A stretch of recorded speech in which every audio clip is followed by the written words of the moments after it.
ठीक है, गणित के बारे में हम चर्चा कर रहे हैं। ठीक है, और गणित में सबसे पहले आपको पता है क्या आते हैं? अंक। अरे बोलो, क्या आते हैं? अंक। आपकी आवाज भी इसमें वैसे की वैसे आ रही है, यानी कि थोड़ा बहुत तो आ रही है। गणित की शुरुआत किससे होती है? अंक से। अंक कहां कहां मिलते हैं? जैसे कि 0 से मिलता है, शुरुआत होती है 0 से। 1 2 3 4 5 6 7 8 और 9। गणित में नहीं, कोई से भी सब्जेक्ट आप देख लेना, आप बोलोगे तो आपके अंदर रिवाइज होगा। जैसे मैं कोई शब्द बोल रहा हूं तो इसमें रिपीटेशन हो रहा है, तो उसमें आपको समझ में ज्यादा आएगा, तो आप बोलो साथ में। बोलो, अंक की शुरुआत कहां से होती है? 0 से। 0 से लेकर 9 तक। यदि आपसे पूछे कि गणित में कुल अंकों की संख्या, तो हमारे पास आंसर कितना आएगा? यानी कि गणित में कुल अंकों की संख्या कितनी है? 10।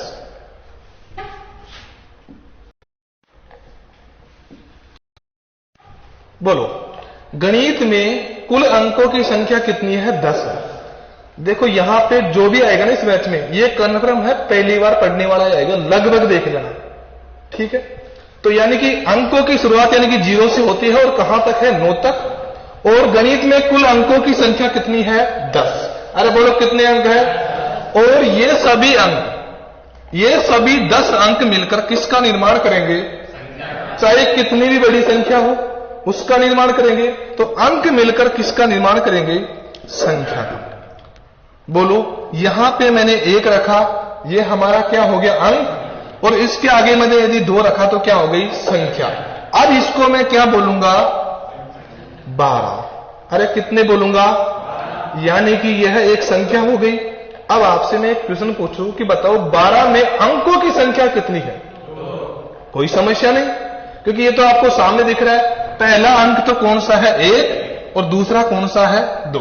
तो यानी कि 12 में अंकों की संख्या कितनी है? 2 है। मैं आपसे यदि मैं 25 पूछूं तो इसमें बताओ अंकों की संख्या कितनी है? और संख्या कितनी है? केवल 1। वो संख्या कौन सी है? 25।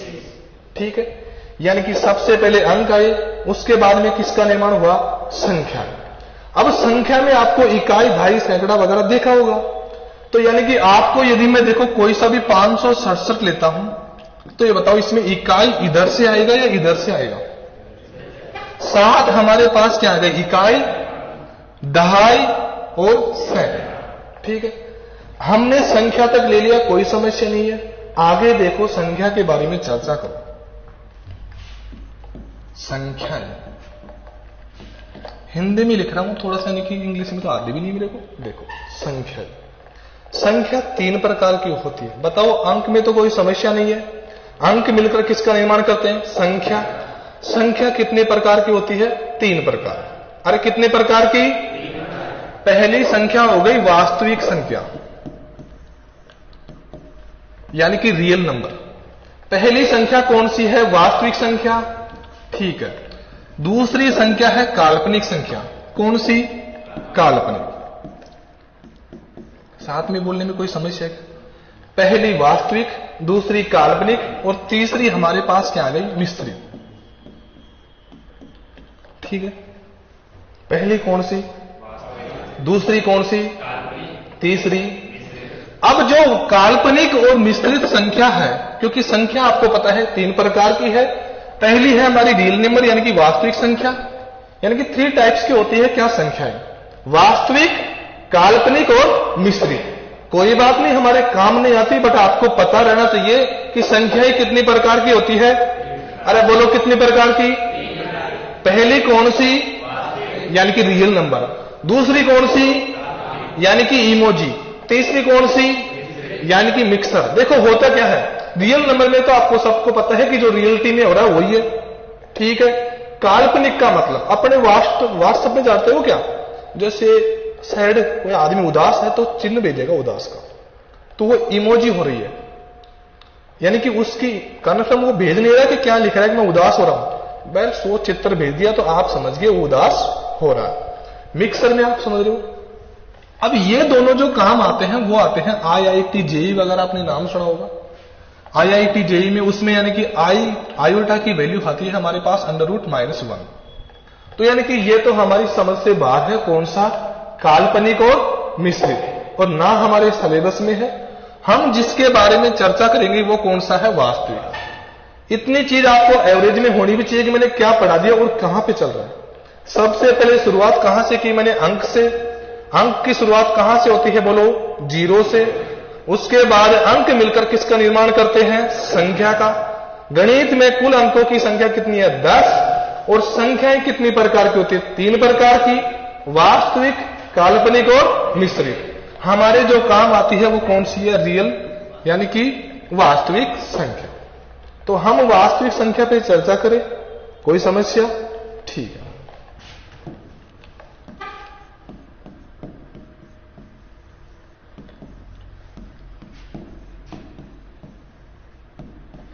वास्तविक संख्या। वास्तविक संख्या भी हमारे पास 2 प्रकार की होती है। स्टेप आप जैसे बनाओगे तो मैंने जो पीछे छोड़ दिया वैसे वैसे बनाना है। सबसे पहले अंक, उसके बाद में संख्या के प्रकार और वास्तविक संख्या। इसको अंग्रेजी में बोलते हैं हम रियल नंबर, ठीक।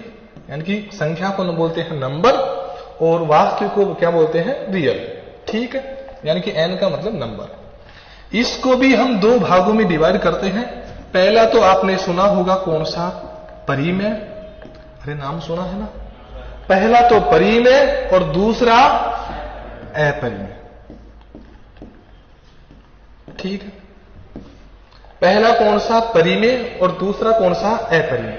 क्योंकि वास्तविक संख्या को भी 2 भागों में बांटा गया है, कौन सा, परिमेय और अपरिमेय। अब बोलो परिमेय किसे कहते हैं, जिसको हम P बटा Q की फॉर्म में लिख सकते हैं, यानी कि यस। इसको हम P बटा Q के फॉर्म में लिख सकते हैं, उसको हम क्या बोलते हैं, आपको P बटा Q का भी मतलब बताएंगे। ओनली अभी बोलो, जिसको हम P बटा Q के फॉर्म में लिख सकते हैं क्या बोलेंगे, और अपरिमेय संख्या किसे बोलते हैं, जिसको हम P बटा Q के रूप में नहीं लिख सकते। बोलो, जिसको हम P बटा Q के रूप में नहीं लिख सकते उसको क्या बोलेंगे, अपरिमेय। ध्यान इधर ही रखो। परिमेय संख्या किसे बोलते हैं, जिसको P बटा Q के रूप में लिखा जा सके, और अपरिमेय किसे बोलते हैं, जिसको P बटा Q के रूप में नहीं लिखा। चलो समझो क्या बात है P बटा Q।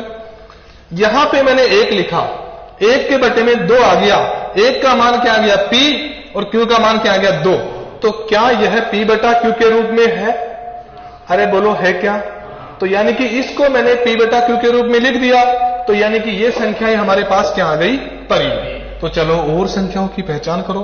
थोड़ा सा छोटा करता हूं इसको मैं, ठीक है। देखो, परिमेय संख्या होगी। अब मैं आपको बोलूं, क्या 2 बटा 3 परिमेय संख्या है क्या, अरे बोलो, क्या P बटा Q के फॉर्म में लिखा जा रहा है इसको, क्या 3 बटा 4 आपको ये परिमेय संख्या है क्या, अरे बोलो, क्या 22 बटा 60 परिमेय संख्या है क्या, क्या 0.5 बटा 10 परिमेय संख्या है क्या अंडर रूट 25 परिमेय संख्या है क्या, ये बताओ, बोलो।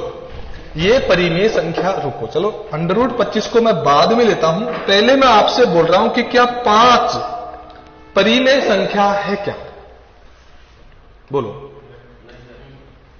यहां पे मैंने लिखा 100 और के बटे में रखा मैंने 1, क्या ऐसा मैं लिख सकता हूं, अरे कोई समस्या ही नहीं भाई। 100 के बटे में 1 रखो या 1000 के बटे में 1 रखो, जो वैल्यू है वही आएगी। तो मैं 5 के बटे में 1 रख सकता हूं क्या, तो फिर कैसे नहीं ये P बटा Q में, ये बताओ, अरे है कि नहीं, तो बताओ ये परिमेय है या नहीं। क्या मैं 5 बटा 1 को मैं अंश बटे हर यानी कि P बटा Q के फॉर्म में लिख पा रहा हूं, तो बिल्कुल ये हमारे पास क्या आ गई, परिमेय संख्या। और थोड़ा सा छोटा करता हूं क्योंकि यहां पे और भी लिखना है हमको। देखो, यदि हमारे पास अंडर रूट 5 है तो इसका तो कोई वर्ग ही नहीं है, अरे 5 का, तो आगे देखो, इसकी जगह मैंने रख दिया कितना, 25, ठीक। अब बताओ 25 किसका वर्ग है, कोई समस्या नहीं है। तो यहां पे मैंने क्या लिखा, 5, क्योंकि काटना भी जरूरी है। तो बटे में क्या रखूंगा मैं, कोई समस्या नहीं है, क्योंकि कोई संख्या नहीं, तो बटे में भाई P बटा Q के फॉर्म में लिखना है। बताऊंगा अपरिमेय किसे कहते हैं, आपके सामने होगा, बट इसमें कोई समस्या नहीं है कि P को तो मैंने क्या मान लिया, और 5 को तो मान लिया P, और 1 को क्या मान लिया, Q। तो क्या ये P बटा Q के फॉर्म में है। अब मैं आपसे बोलूं कि 0.5 ये बताओ परिमेय संख्या है या अपरिमेय? भाई साहब आप लोगों को ये चीजों का अनुभव होना जरूरी है। आप हाथ ऐसे मत लगाओ, इसको हटाओ, शांति से देखो, प्रेम से देखो। बोलो 0.5 क्या परिमेय संख्या है? बोलो। Very good. देखो कैसे है। चलो मैंने ये तो लगा दिया, इस पॉइंट को मैं तोड़ूंगा तो चलो मैंने 0 लगा दिया। ये 0 कोई काम किए क्या? अरे इससे पहले मैं 1 लगाऊं तभी तो काम किए ना। तो 5 एकम, अरे 1 आ गया ना, और 5 दूनी 10, कितना आ गया? 1/2। और हमारा नियम एक ही था, जिसको हम P/Q के रूप में लिख सकते हैं वो हमारी क्या है? परिमेय संख्या। बोलो, मैं बोल रहा हूं √169 क्या परिमेय संख्या है? क्या किसका वर्ग है? 13 का। बट्टे में क्या रखूंगा? क्या √36 परिमेय संख्या है? क्या किसका वर्ग है? बट्टे में क्या रखूंगा? क्योंकि हमको करना ही क्या है? P/Q के फॉर्म में लिखना है। चलो फिर अपरिमेय देख लो। भाई जब हमने सभी लिख लिया यहां पे पूरी संख्या, तो अपरिमेय में क्या बचा बताओ? देखो √2 वैल्यू देखिए क्या आपने मोबाइल में कभी सर्च मार के देखना, 1.41 मतलब चलता ही रहेगा, रुकेगा ही नहीं, इसका कोई अंत नहीं हो रहा। यानी कि ठीक है, मैं इसको अंश बटा हर में कैसे लिखूंगा ये बताओ? चलो इन दोनों पॉइंटों को तोड़ने की बात है तो बटे में मैं 100 भी रख सकता हूं, बट पॉइंट टूट रहे हैं क्या? आगे संख्या का रिवाइज होता रहा है, इसलिए यानी कि इसको मैं क्या नहीं लिख पा रहा? अंश बटे हर के रूप में नहीं लिख पा रहा। इसलिए हमारे पास √2 क्या है? अपरिमेय। अब मैंने आपको पाई की वैल्यू ली थी यहां पे 22/7। ये मैंने क्या बताया था आपको कि परिमेय संख्या है? अरे बोला था ना आपको, जबकि केवल पाई, यहां पे पाई की वैल्यू और यहां पे पाई, ये किसमें आ गई? अपरिमेय संख्या। अब बोलो √3 परिमेय संख्या है या अपरिमेय संख्या? कौन सी संख्या है?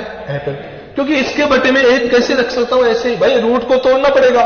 1.73 और आगे आगे संख्या आती जाएगी। आप चाहो तो मोबाइल से निकाल के देख लो। यानी कि इन संख्याओं का क्या नहीं हो रहा? अंत। अब बोलो 33.33, बोलो ये परिमेय संख्या है? 33.33 परिमेय संख्या है। कैसे भाई? यहां पे आगे डैश डैश लग रहा होता तो यानी कि संख्या बार बार आ रही है, बट ऐसा कुछ लिखा हुआ नहीं है, तो यानी कि इन पॉइंटों को तोड़ूंगा तो बटे में क्या रखूंगा? 100। तो अब आपके पास संख्या है 3333 बटे 100। ये हमारा क्या आ गया? P, और ये हमारा क्या आ गया? Q। कोई समस्या नहीं है। बताओ परिमेय और अपरिमेय में समझ गए? देखो ये चीजों का हमको अनुभव नहीं रहता, बड़ी बात नहीं है, बट यानी कि थोड़ा सा ध्यान तो रहना चाहिए ना कि परिमेय कौन सी और अपरिमेय कौन सी। ज्यादा बड़ी बात है क्या भाई? परिमेय संख्या किसे बोलते हैं? जिसको अंश बटा हर यानी कि P/Q के फॉर्म में लिखा जा सके, उसको तो हम क्या नाम देंगे? परिमेय। जबकि अपरिमेय किसे कहते हैं? जिसको P/Q के फॉर्म में नहीं लिखा जा सका, उसको हम क्या बोलते हैं? अपरिमेय। चलो अब बताओ हमने बात किस पे की थी? परिमेय से। तो अब आप आगे चलो, परिमेय संख्या। ठीक, परिमेय संख्या में यानी कि हमारे जो प्राकृतिक पूर्णांक संख्या जो भी है वो इसमें आती है, अपरिमेय संख्या में नहीं आती। तो परिमेय संख्या के बारे में सबसे पहले मैं बात करता हूं प्राकृतिक संख्या। प्राकृतिक संख्या, बताओ प्राकृत संख्या की शुरुआत कहां से होती है? 1 से। 1 2 3 4 5 6 7 और कहां तक होती है? अनंत। ये हमारी कौन सी संख्या है? प्राकृत संख्या। प्राकृत संख्या की शुरुआत 1 से होती है और कहां तक होती है? अनंत तक। अब यदि मैं आपसे पूछूं कि बोलो सबसे छोटी प्राकृतिक संख्या कौन सी है, तो बताओ। अरे इसमें बोलने में कोई समस्या है क्या? बोलो सबसे छोटी प्राकृतिक संख्या कौन सी है? और सबसे बड़ी बता सकते हो क्या? नहीं बता सकते, क्योंकि कहां तक है? अनंत। अब इसमें क्वेश्चन कहां से बनते हैं वो देखो, आपके रीजनिंग में भी बनेंगे। जैसे ये श्रृंखला है, इनका समान गैप है, सब में किस किस का गैप है? 1 1 का। अरे 1 1 का गैप है ना, चलो रीजनिंग की हम बात नहीं कर रहे। यदि आपसे पूछे कि पहली 5 पराकृत संख्याओं का योग, क्योंकि क्वेश्चन यहीं से होता है और एग्जाम में भी आता है, बट हमको ध्यान नहीं रहता 5 क्यों पूछेगा, आपसे तो कम से कम 50 के बारे में पूछेगा ना। तो हमने शुरुआत किससे की है? प्राकृत से। कहां से स्टार्ट होते हैं? 1 से। यानी कि इसको क्या बोलेंगे कि जिसमें हम जीरो को शामिल नहीं करते उसी को हम क्या बोलते हैं? प्राकृत। अरे बोलो, प्राकृत संख्या किसे बोलते हैं? जिसमें हम जीरो को शामिल नहीं करते उसको ही क्या बोलते हैं? प्राकृत। शुरुआत कहां से होती है? 1 से। अब मैंने आपसे क्वेश्चन बोल दिया कि 5 प्राकृत संख्याओं का योग, प्रथम 5 प्राकृत संख्याओं का योग क्या होगा? तो प्रथम में शुरुआत कहां से होगी? 1, उसके बाद में 2, उसके बाद में 3, 4 और 5। ये हमको आता है, बट आपको बताऊंगा कि आगे लंबी भी आएगी तो उसको कैसे करना है। बोलो, 5 और 4 कितना आएगा? 9 और 3 12 और 2 14 और 1 कितना आ गया? 15।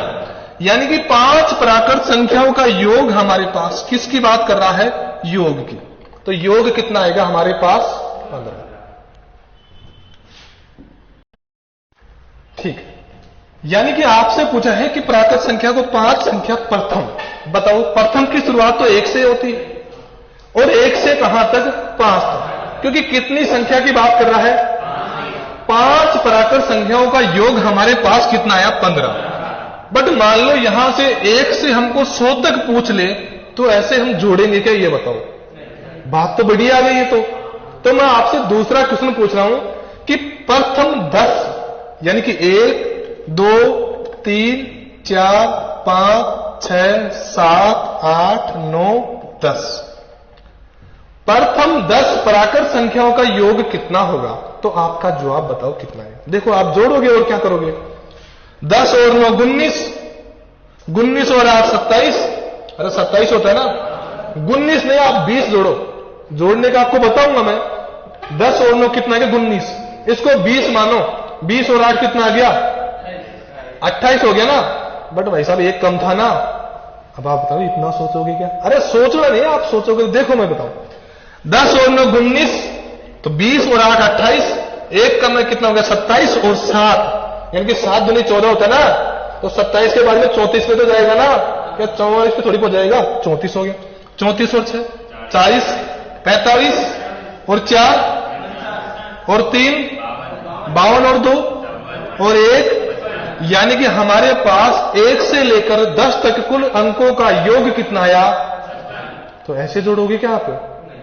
फिर ये 100 तक दे दिया तो कितना भी दे सकता है, आपको पता है। बीच में आपको 50 से 60 के बीच में पूछ सकता है। अरे पूछ सकता है ना, ठीक है। थोड़ा सा छोटा कर दूं मैं इसको, देखो जूम ज्यादा हो रही है, देखो। हाँ भाई, अब इसका एक फॉर्मूला है। वैसे तो मैं आपको मैथ में किसी भी टॉपिक में आपको फॉर्मूला याद करने के लिए नहीं बोलूंगा, बट ये टॉपिक ऐसा है कि इसमें थोड़ा बहुत याद करने पड़ेगा। सही में मेरी मतलब देखो, चक्रवृद्धि ब्याज है, उसमें आपको ब्याज निकालने के लिए जैसे चक्रवृद्धि ब्याज का अलग, फिर उसमें अंतर का अलग, मिश्र धन का अलग, मूलधन का अलग, ऐसा नहीं। मैं एक भी टॉपिक का फॉर्मूला नहीं बताऊंगा इसके अलावा, क्योंकि ये बेसिक है और ये आपका मजबूत रहना जरूरी है। आपको रखवाना मेरी जिम्मेदारी है, बस बात। तो इसका फॉर्मूला ये है हमारे पास, n कोष्टक n + 1/2। कोई समस्या? अरे फॉर्मूला बोलो क्या है? n कोष्टक n + 1/2। अब आपसे पहला क्वेश्चन हमारा क्या था कि प्रथम कितनी? 5। तो n का मतलब कितना है? 5। तो मैं n की जगह वैल्यू रखूंगा कितना आएगा? 5 कोष्टक। यहां पे n की वैल्यू कितनी रखूंगा? 5 प्लस कितना आ गया? कोष्टक बंद हो गया। बटे में क्या है? 2 है। 5 और 1 कितना आ गया? 6। यहां पे कितना है? 5, क्या गुणा ही हो रहा है? 6 पंजे कितना आ गया? जबकि बटे में कितना है? तो 30 में 2 का भाग दूंगा, कितना आएगा? तो यानी कि वो हमारे पास जो धीरे आ रहा था वो फास्ट आ गया। यानी कि हमको 1 से 5 तक अंकों का योग देखना है, तो कितना आ गया? 15। चलो 10 का देख लो। बोलो n की वैल्यू कितनी रखूंगा? फिर n की वैल्यू प्लस बटे चाहो तो 2 को यहां से काट दो, 2 पंजे 10, कोई समस्या? 10 और 1 कितना आ गया? और 11 5, क्या यही हमारा आंसर था पहले भी? तो आपको बोलो प्राकृत संख्या में कोई समस्या हो तो बोलो। बोलो परिमेय संख्या में क्या होती है? प्राकृत संख्या।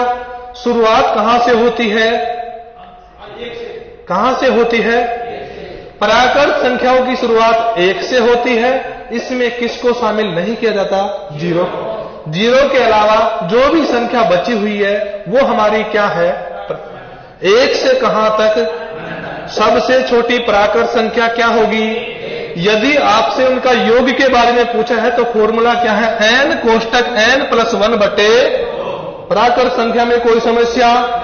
दूसरी संख्या हमारे पास क्या आएगी? पूर्ण। रखा हुआ है, उतार लो, क्योंकि आपके पास है, इसको रिवाइज दिमाग में वैसे फिट कर देंगे। अभी रुको। दूसरी संख्या क्या आ गई? पूर्ण। देखो पूर्ण संख्या की शुरुआत बोलने में पूर्ण आ रहा है। अरे अपने हिसाब से भी जो शब्द है, जैसे इमोजी, मैं आपको अभी बोला था कि इमोजी यानी कि काल्पनिक। आपको पता है काल्पनिक से मतलब होता है कल्पना लोग।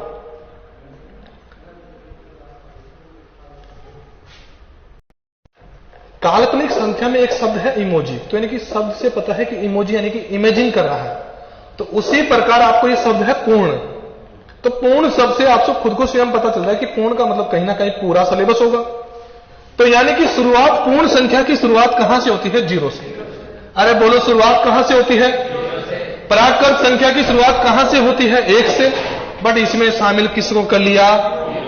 क्योंकि कहने का मतलब ही क्या है? पूर्ण संख्या।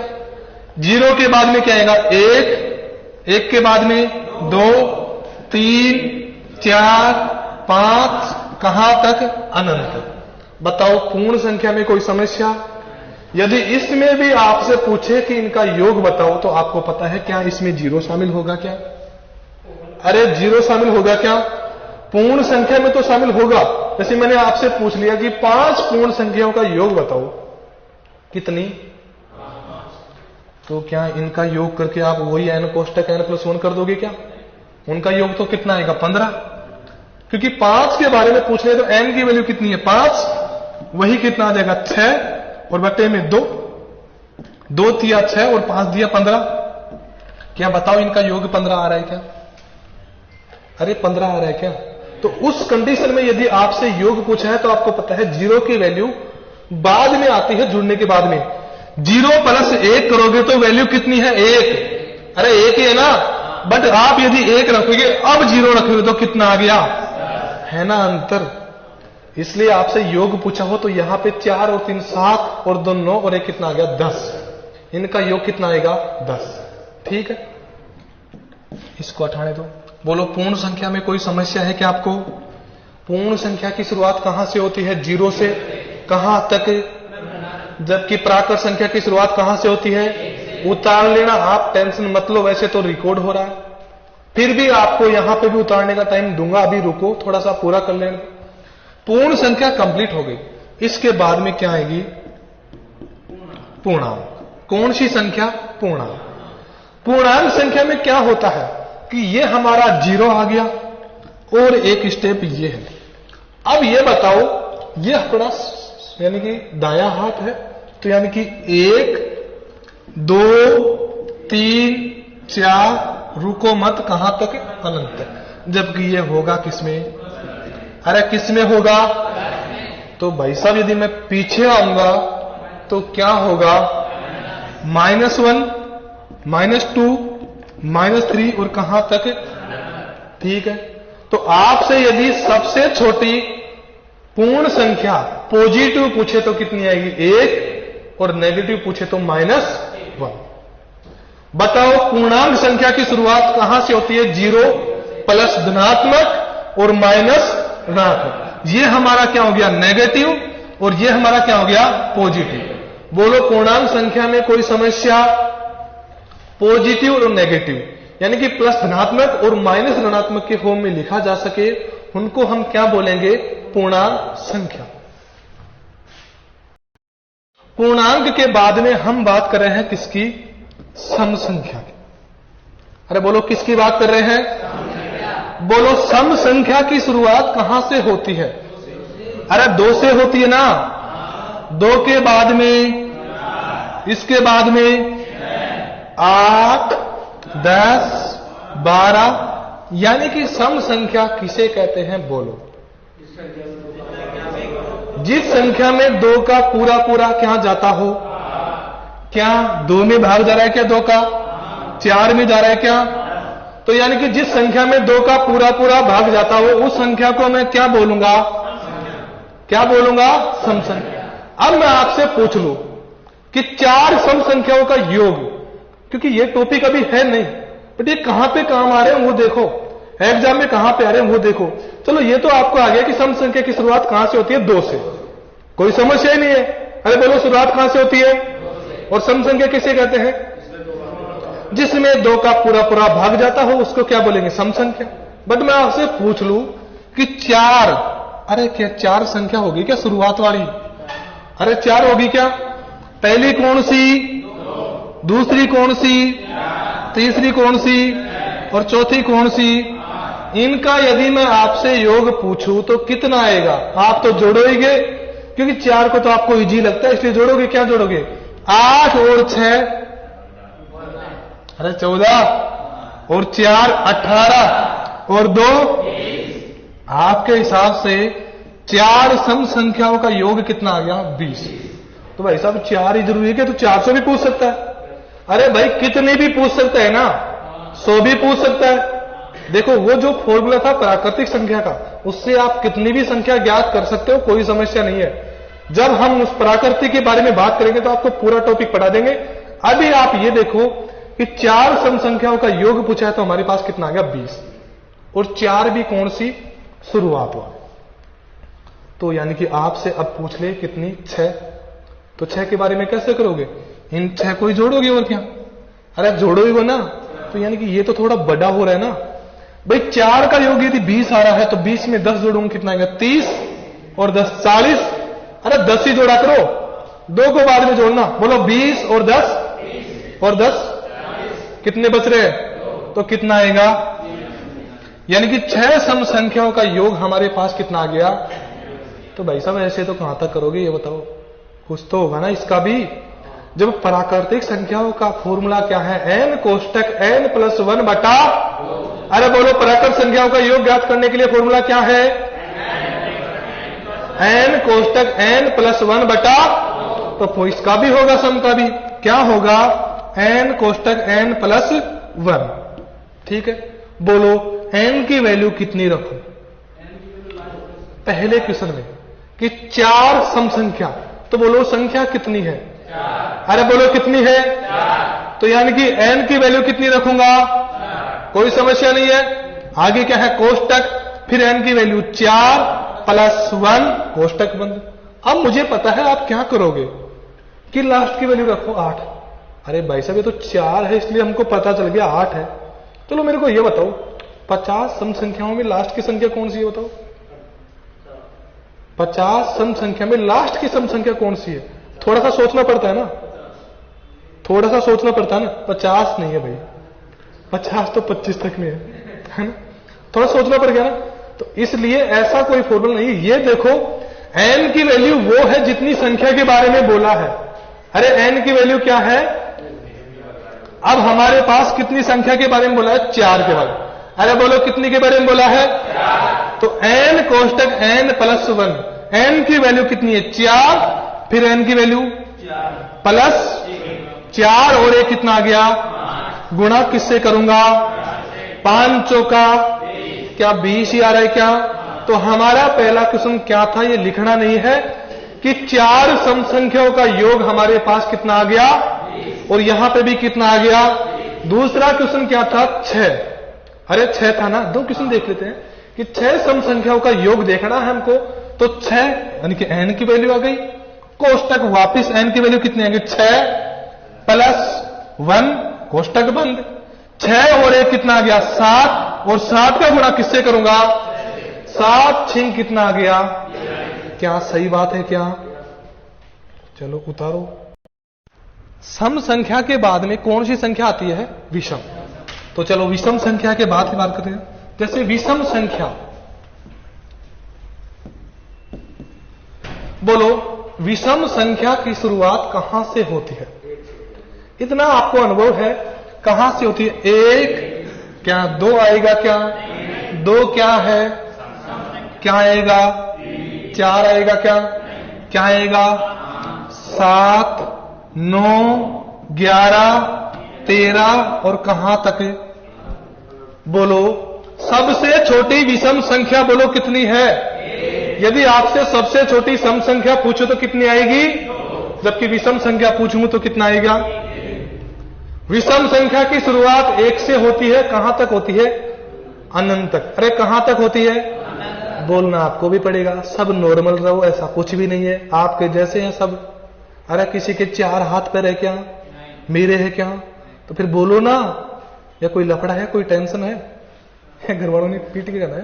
देखो 13 तक। आपसे कभी कभी एक क्वेश्चन पूछता है, सबसे छोटी, तो ठीक है बता दिया हमने 1। सबसे बड़ी यदि विषम संख्या पूछ ले तो आंसर क्या होगा? अरे भाई जब अनंत है तो इसका कोई जवाब है क्या? अनंत आएगा ना। बट हम उसमें जल्दीबाजी में कुछ ना कुछ टिक कर देते हैं बात। इसका जवाब यह है कि सबसे बड़ी विषम संख्या का आंसर हम नहीं दे सकते। सबसे छोटी तो कितनी आ गई? 1। बोलो विषम संख्या की शुरुआत कहां से होती है? कहां तक होती है? अब ये आप स्वयं लिख लेना इसमें कि सम संख्या तो किसे कहते हैं? जिसमें 2 का पूरा पूरा भाग, अरे बोलो जिसमें 2 का पूरा पूरा भाग जाता हो, सम संख्या। सम संख्या किसे कहते हैं? जिसमें 2 का पूरा पूरा भाग जाता हो। जबकि विषम संख्या किसे कहते हैं? वह संख्या जिसमें 2 का पूरा पूरा भाग नहीं जाता। क्या 1 में 2 का भाग जा रहा है क्या? 3 में जा रहा है क्या? 5 में जा रहा है क्या? यहां पे 9 है, 9 में किसका जा रहा है? 3 का। तो यानी कि हमको किसका देना है? केवल 2 का। तो 2 का इनमें किसी में भी भाग जा रहा है क्या? तो वही हमारे पास क्या आ गई? अरे कौन सी संख्या आ गई? अब विषम संख्या में आपसे पूछूं कि 3 विषम संख्याओं का योग कितना होगा, तो आपका जवाब कितना आएगा? कि आप तो सीधा है जोड़ोगे, क्योंकि आपके अलावा तो इसका कोई ऑप्शन ही नहीं है। बोलो 5 और 3 कितना आ गया? अरे बोलो 5 और 3 8 और 1 तो 3 विषम संख्याओं का योग हमारे पास कितना आ गया? यदि मैं आपसे 5 विषम संख्याओं के बारे में पूछूं तो कितना आएगा? बोलो 9 और 7 16। आपको देखो जोड़ना भी नहीं आ रहा, मेरा तो इतना प्रैक्टिस हो गया कि बिल्कुल लिख रहा हूं, तो आपकी प्रैक्टिस 3-4 दिन में ऐसी आ जाएगी। बोलो 9 और 7 16, 16 और 5 21, 21 और 3 कितना आ गया? 24 और 1 कितना आ गया? 25। यानी कि आपसे यदि 5 विषम संख्या पूछी तो उनका योग हमारे पास कितना आ गया? 25। और यदि 3 विषम संख्या पूछी तो कितना आ गया? 9। तो ये कब तक करोगे आप ये बताओ? क्योंकि 5 के बारे में आपसे तो पूछ सकता है, 50 भी पूछ सकता है कि भाई 50 विषम संख्याओं का योग भी तो पूछ सकता है ना। तो आप यदि 3 का पूछा तो कुछ भी नहीं करना, ओनली बस ये फॉर्मूला यहां पे खत्म होता है क्या? n इसको, ठीक है। बोलो n की वैल्यू कितनी है? 3। क्योंकि आपको पता है कितनी संख्या बोली है? 3। तो 3 का मैं क्या करूंगा? स्क्वायर, तो कितना आएगा? क्या यहां पे भी 9 आ रहा है क्या? तो बोलो 3 विषम संख्याओं का योग कितना आ गया? 9। अब यदि 5 के बारे में पूछा है तो बोलो n की वैल्यू हमारे पास कितनी आ गई? 5। तो 5 का यदि मैं स्क्वायर करूंगा तो कितना आएगा? 25। क्या यहां पे भी हमारे पास 25 आ रहा है क्या? अरे कोई समस्या? अब यदि आपसे 10 विषम संख्याओं का योग पूछे तो कितना आएगा? करना कुछ भी नहीं है, ओनली हो क्या रहा है? ओनली वर्ग हो रहा है। उतारो इसको, तो एक बार रिवाइज कर लो, क्योंकि ये अभी हमने रिकॉर्ड नहीं किया था। देखो भाज्य संख्या के बारे में बात कर रहे हैं। भाज्य संख्या की शुरुआत कहां से होती है? 4 से। 4 के बाद में बोलो कितना आएगा? उसके बाद में, उसके बाद में, उसके बाद में 12 और अनंत तक। अरे कोई समस्या? तो मैं आपसे बोलूं कि भाज्य संख्या किसे कहते हैं, तो अपने गांव में देसी भाषा में यही बोलते हैं कि जिसमें स्वयं के अलावा किसी और का भाग जाता हो। अरे यही बात है ना, कि जिसमें स्वयं के अलावा किसी और का भाग जाता हो उसको हम क्या बोलेंगे? भाज्य संख्या। बट एक तरीका और है कि जिसके गुणनखंडों की संख्या 2 से क्या हो? ज्यादा। यहां पे 3 के 2 गुणनखंड है और 2 के भी कितने हैं? 2 है। अब यानी कि 4 के कितने हो गए? 3। अरे 3 गुणनखंड हो गए ना, तो यानी कि ये हमारे पास क्या आ गई? भाज्य संख्या। तो यानी कि इनके गुणनखंडों की संख्या 3 2 से क्या हो? अधिक, उसको हम क्या बोलेंगे? भाज्य संख्या। चलो अब हम बात करते हैं किसकी? अभाज्य संख्या। बोलो अभाज्य संख्या की शुरुआत कहां से होती है? बोलो कहां से होती है? अरे बोलो कहां से होती है? 1 से नहीं होती क्या? क्यों नहीं होती? 1 ना तो भाज्य है और ना क्यों? आपको यानी कि उसमें बाद में जाएंगे, इधर देखो पहले 2 3 4 और 1। बोलो 1 में किसका भाग जा रहा है? केवल। अरे जवाब दो। 2 में किसका भाग जा रहा है? क्या 2 में 2 का भी भाग जा रहा है क्या? 3 में बोलो किसका भाग जा रहा है? उसके बाद में 4 में बोलो किसका भाग जा रहा है? उसके बाद में तो आप ही देखो, सॉरी 4 का, आप ही देखो यहां पे कि आपको अलग क्या लग रहा है। चलो इसमें 2 में हो गया गुणनखंड, उसमें 2 से अधिक हो गया, और यहां पे क्या हो रहा है भाई साहब? केवल 1। तो इसलिए ये एक ही गुणनखंड है, इसलिए 1 को हम ना तो क्या बोलेंगे? भाज्य, और ना हम क्या बोलेंगे? कोई समस्या? तो बोलो सबसे छोटी अभाज्य संख्या कितनी आएगी? 2 के बाद में कितनी आएगी? 3 के बाद में? अरे सबको आती है, फिर बोलने में क्या समस्या है? 5 के बाद में? क्या 9 अभाज्य संख्या है क्या? तो 7 के बाद में 9 नहीं आएगा ना, 10 आएगा क्या? कितना आएगा? उसके बाद में कोई समस्या? उतारो। अब देखो लिखवाने की बात होती ना ये कि अभाज्य संख्या किसे कहते हैं, तो जब मैं आपको बोल रहा हूं कि आपकी क्लास वापिस ही होगी ये, तो आपको ज्यादा नहीं उतारना, वो बेसिक और भी ले लेंगे वापिस, है ना। कौन सा? बोलो सहभाज्य संख्या। हाँ, हमारे पास भाज्य और अभाज्य संख्या हो गई। भाज्य संख्या देख ली, अभाज्य देख ली, लास्ट बची है कौन सी? सहअभाज्य, क्योंकि इसके बाद में मामला कंप्लीट हो गया। बताओ कौन सी संख्या? सहअभाज्य संख्या। ये नहीं कि आप क्लास भी साथ में नहीं बोल सकते, वो बोल सकते, वो एक अलग बात है, बट यानी कि पर्सनल बात बाद में, ठीक है। उसके लिए गलती मान लो, कुछ ही मान लो मेरी, बट बाद, ठीक है। सहअभाज्य संख्या इसको क्या बोलते हैं? 1 और 2, यानी कि ये क्या है? अलग अलग गुणनखंड, तो इसको हम क्या बोलेंगे? सहअभाज्य। अभी आपकी समझ में नहीं आएगा, फिर देखो 3 और 4 क्या हो गई? सहअभाज्य संख्या। 8 और 15 क्या हो गई? सहअभाज्य। आ रहा है क्या कुछ समझ में? अरे आ रहा है क्या? एक को उठा के देख लो, 8 और 15। बोलो 8 के गुणनखंड क्या? 8 में 1 का भाग जा रहा है क्या? आ जाएगा आप समझ में, देखो 8 में 1 का भाग जा रहा है, 2 का भाग जा रहा है क्या 4 का भाग जा रहा है क्या? 8 का तो रहने दो, बाद में देख लेना, क्योंकि स्वयं संख्या का तो जाता ही है भाई। अरे 8 में 8 का भाग नहीं जाएगा क्या? जाएगा। अब देखो 15 में क्या 1 का भाग जा रहा है क्या? 15 में 2 का भाग जा रहा है क्या 3 का भाग जा रहा है क्या 5 का भाग जा रहा है क्या 15 का भाग जा रहा है क्या? ठीक है, तो ये बताओ इसमें मैच केवल कितना हो रहा है? यानी कि जिन जोड़े में केवल 1 का भाग जाता हो, केवल किसका? उसको हम क्या बोलेंगे? सहअभाज्य गुणनखंड संख्या। यानी कि जिनके गुणनखंड केवल कितना हो? 1 हो। अब ये बताओ आगे 2 और 3 मैच हो रहा है क्या? नहीं। यहां पे 2 और 5 मैच हो रहा है क्या? 4 और 3 मैच हो रहा है क्या? ये आपस में मैच नहीं हो रहा। तो यानी कि इसमें केवल कितने गुणनखंड है? केवल 1 का गुणनखंड है। आप चाहो तो 3 और 4 में भी देख लो। बोलो 3 में आपको यानी कि 1 का भाग जा रहा है, 3 में 3 का भाग जा रहा है, कोई समस्या नहीं है। बोलो 4 में 1 का भाग जा रहा है क्या? 4 में 2 का भाग जा रहा है क्या? 4 में 4 का भाग जा रहा है, ठीक है। अब बताओ इसमें मिक्स कितना हो रहा है? केवल। तो ये हमारी क्या आ गई? सहअभाज्य।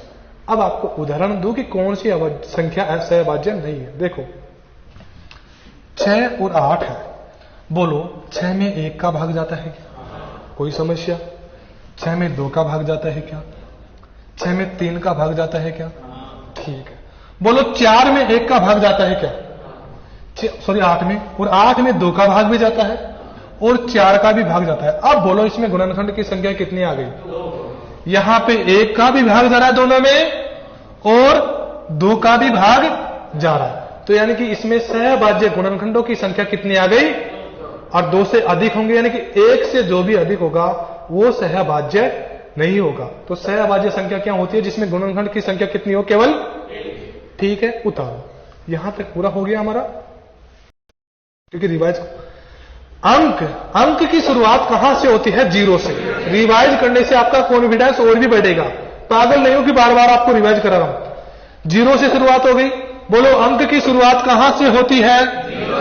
1 2 3 4 5 6 7 8 9। और गणित में कुल अंकों की संख्या कितनी है? अंक मिलकर किसका निर्माण करते हैं? यहां पे कितने हैं? ये क्या है? एक संख्या। यदि इसमें आपसे अंकों के बारे में पूछा है कि कितने अंक, तो कितने हैं? यहां पे कितने हैं? अरे कितने हैं? 25। तो बताओ संख्या तो कितनी है? केवल एक। कितनी? 25। जबकि अंक पूछे हैं तो कितना आएगा? अगले पेज में चलो। यहां पे संख्याओं के बारे में बोला है। संख्या कितनी प्रकार की होती है? कौन कौन सी? वास्तविक, काल्पनिक और मिश्रित। हमारे काम की कोयल कौन सी है? वास्तविक, यानी कि रियल नंबर। ठीक है, आगे देखो। वास्तविक संख्या को भी हम कितने भागों में बांटेंगे? कौन कौन सी? दूसरी। पहली कौन सी? दूसरी कौन सी? परिमेय संख्या किसे कहते हैं? जिसको P/Q के रूप में, यानी कि यहां पे 2/3 क्या परिमेय संख्या है क्या? 3/4 क्या परिमेय संख्या है क्या? 22/7 परिमेय संख्या है क्या? बोलो √2 क्या परिमेय संख्या है क्या? क्योंकि इसकी वैल्यू यानी कि निकल नहीं रही, क्योंकि अनंत तक वैल्यू जा रही है। बोलो √36 क्या परिमेय संख्या है क्या? क्योंकि ये किसका वर्ग है? क्या 6 के बटे में मैं 1 रख सकता हूं क्या? ये हमारी वैल्यू किसकी आ गई? P की। और ये किसकी आ गई? तो क्या P/Q के रूप में लिख रहा हूं क्या? तो ये हमारी क्या आ गई? तो अपरिमेय संख्या हम किसे कहेंगे? जिस संख्या को हम P/Q के रूप में, उसको हम क्या बोलेंगे? आगे देखो हमने क्या पढ़ा था। सबसे पहले परिमेय में कौन सी संख्या आती है? प्राकृत संख्या। प्राकृत संख्याओं की शुरुआत कहां से होती है? 1 से कहां तक? 2 3, यानी कि कहां तक? अनंत तक। बोलो सबसे छोटी प्राकृत संख्या क्या होगी? यदि आपसे पूछ ले कि 5 प्राकृत संख्याओं का योग, तो हम क्या करेंगे? n कोष्टक n+1 बटा। ठीक है, तो यदि 5 के बारे में पूछ रहे हो तो बोलो n की वैल्यू कितनी है? 5।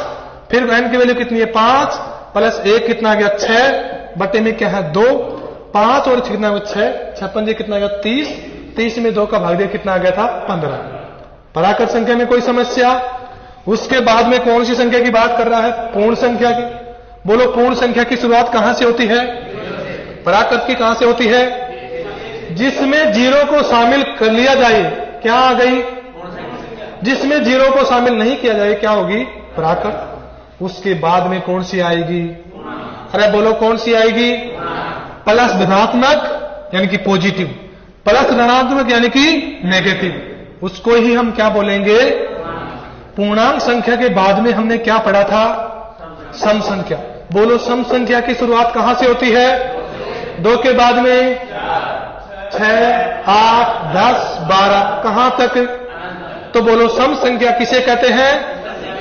जिस संख्या में 2 का पूरा पूरा क्या जाता हो, उसको हम क्या बोलेंगे? तो वो तो विषम संख्या तो आगे आएगी, क्योंकि यहां पे 2 का भाग जा रहा है। अब यदि इनका आपको योग देखना है तो n कोष्टक n+, कोई समस्या? यदि सम संख्याओं का आपको योग पूछा है तो क्या आएगा? n कोष्टक n+। देखो आपको एक चीज और बताऊं, इन किस्मों से कई किस्म बनते हैं। आप एक उदाहरण देखो कि 5 सम संख्याओं, यानी कि 4 देख लो, 4 सम संख्याओं का योग हमारे पास देखो, 1 2 3 4 कितना आ गया था? अरे कोई समस्या? ये हमारे पास क्या निकल के आया है? योग। अरे योग आया ना, अब यदि आपसे औसत पूछ ले, क्योंकि एक क्वेश्चन से कई क्वेश्चन बढ़ता है, ध्यान रखना, और इसी से बढ़ता है। यदि आपसे औसत पूछ ले कि 4 सम संख्याओं का योग का औसत बताओ, तो योग तो हमारे पास कितना आ गया, तो बताओ संख्या कितनी है, तो 4 का भाग दूंगा तो औसत कितना आएगा। ये भी क्वेश्चन बनते हैं, इसमें ध्यान रखना। ये क्वेश्चन भी बनते हैं, यानी कि एक क्वेश्चन से आप कई क्वेश्चन बना सकते हो, ध्यान रखना। ये रीजनिंग में भी काम आता है, आपको पता है तो, क्योंकि वो आपकी श्रेणी का टॉपिक है, उसमें समान अंतर आता है श्रेणी में, आपने देखा होगा। तो सम संख्या हम किसे कहते हैं, जिसमें 2 का पूरा पूरा क्या जाता हो, भाग क्या हो गई, सम संख्या। एक देखो अब आगे क्या है, विषम संख्या। बोलाओ, विषम संख्या किसे कहते हैं, जिस संख्या में 2 का पूरा पूरा क्या नहीं जाता हो, क्या 1 में 2 का भाग जा रहा है, क्या 3 में जा रहा है, क्या बोलो 5 में जा रहा है, क्या 9 में जा रहा है, क्या 2 का भाग। बात मैं किसकी कराऊं, केवल 2 की। तो यहां पे हमको इनकी वैल्यू निकालनी है, योग निकालनी है, तो क्या करना है, n स्क्वायर। यानी कि आपसे यदि पूछ ले कि 13 विषम संख्याओं का योग बताओ, तो क्या करोगे भाई, 13 का स्क्वायर करोगे। यदि 5 के बारे में पूछो तो 5 का स्क्वायर करेंगे, 5 5 कितना आ गया, 25। 13 का पूछा तो 13 13 कितना आ गया, 169। ठीक है, आगे देखो। अब हमारे पास क्या आगे, भाज्य संख्या। भाज्य संख्या की शुरुआत कहां से होती है, 4 से। 4 के बाद में 6, 8, क्या 9 भाज्य संख्या है क्या, तो कैसे है, जिसमें स्वयं के अलावा किसी और का भी क्या जाता हो, स्वयं के अलावा क्या 9 में भाग जा रहा है, क्या देखो है तो हमारे पास, यानी कि विषम संख्या है, इसमें 2 का भाग थोड़ी जा रहा है, बट ये भाज्य संख्या है। ठीक है, आगे देखो कौन सी है, अभाज्य, यानी कि अभाज्य होगी ना, हाँ अभाज्य, सहभाज्य संख्या। सहभाज्य संख्या किसे कहते हैं, जिसके गुणनखंड केवल कितना हो, 1। यानी कि इनमें, यानी कि 1 और 2 के गुणनखंड कितना है, 1। 3 और 4 का भी कितना है, 1। 8 और 15 का भी कितना है, 1, जो आपको पहले बता चुका हूं। ठीक है, इसके बाद में आप रीजनिंग पढ़ो।